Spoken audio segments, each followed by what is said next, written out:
Captain's log 08-06-25. We've secured the life forms in their transparent aluminum cages.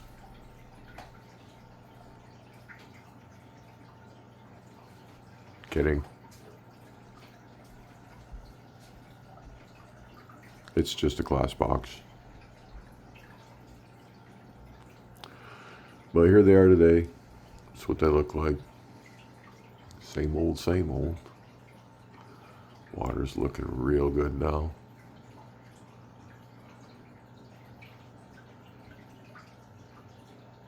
Cycle's definitely back in check.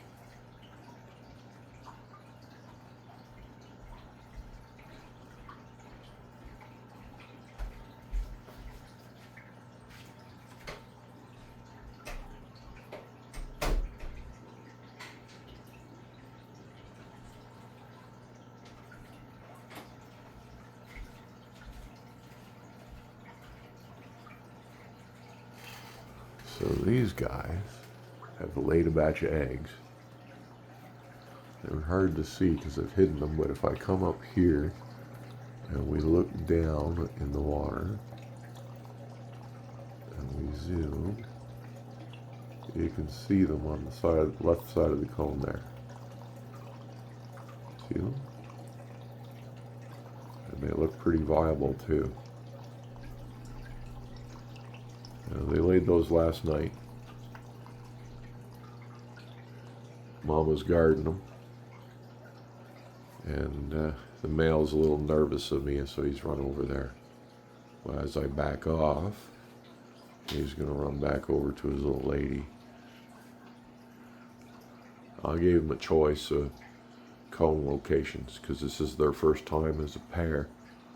But the fact they haven't eaten their eggs up right away, he's a mature male. She's a mature female. So we might get lucky here. Now, what's going on up here is they started free swimming last night, but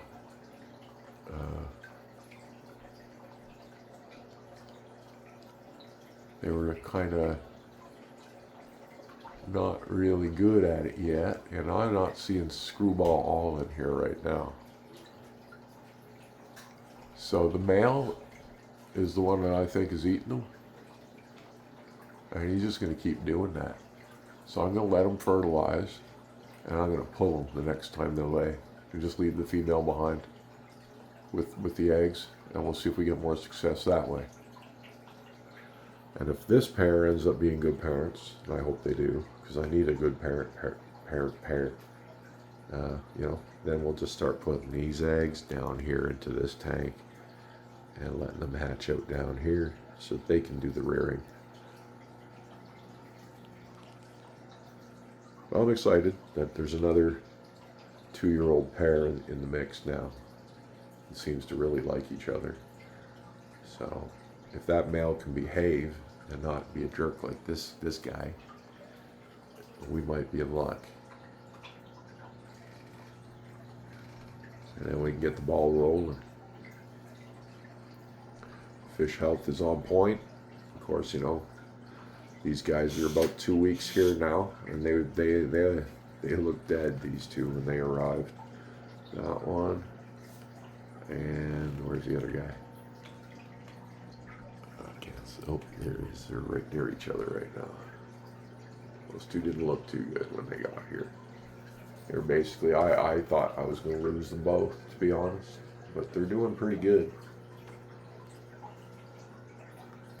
Their fins were all burnt up and rotten. I just dropped a few pebbles in there, but even the really skinny guy, he's eating pebbles, pellets. So, slowly gaining weight. He was absolute bone rack. He don't look fantastic yet, but they had fin rot. They had this guy had a hole in the head. His fins were all really damaged, still growing back. But I'm bringing them back. And really, the only thing that's healing them is the clean water. And I know a lot of people, oh, quarantine. Quarantine has its place, but you gotta think about the fish that you're buying, and you gotta be able to assess what's wrong. It's hard for a lot of people. You just can't do that. But my experience is I've lost more discus sticking them in a 20-gallon tank for a couple weeks because I was paranoid than I've lost just throwing them straight in the tank. You just gotta make sure it ain't parasites first off, because that would be, bad. You'd have a harder struggle on your hands. But at the same time, no matter what it is, just start gut loading food right away. And if you gut load some food for the first couple weeks, if there's something actually there, you'll keep the whole population safe. There's more than one way to skin a cat. And when it comes to a large cichlid, or a fish like a discus, it's very sensitive. You want to make it as comfortable as you can. So,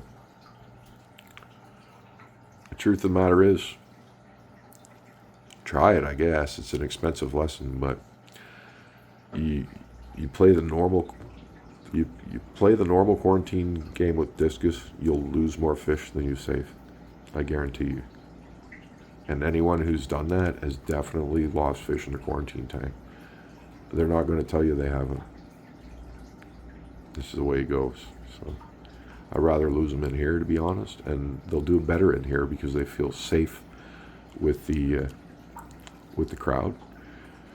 I've dealt with everything but ick and epicillus now when it comes to discus, and I've had all manner of parasites and bacterial problems in this tank with these fish. And my experience is, and it's the truth about epidemiology, is no one virus or very few things out there can actually wipe out your population. What they'll do is they'll take advantage of the weakest fish you have, and the strong ones will resist it. Their immune systems will overcome it, and it won't get in. So if your fish are strong and healthy, and the newcomers are, say, like my newcomers, only dealing with bad health because they were in bad water, right? And bacterial issues. That's what these fish have, or had. That's what they're recovering from. So it's been about 2 weeks, not even.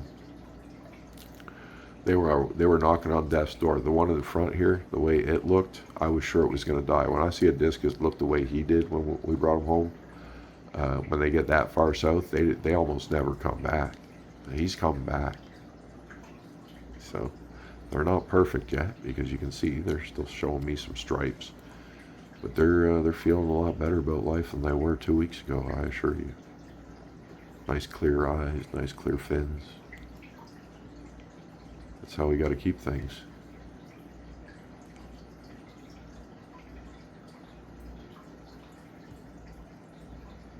That's how we got to keep things. But thank you for watching. I hope you enjoy looking at these beautiful fish as much as I do.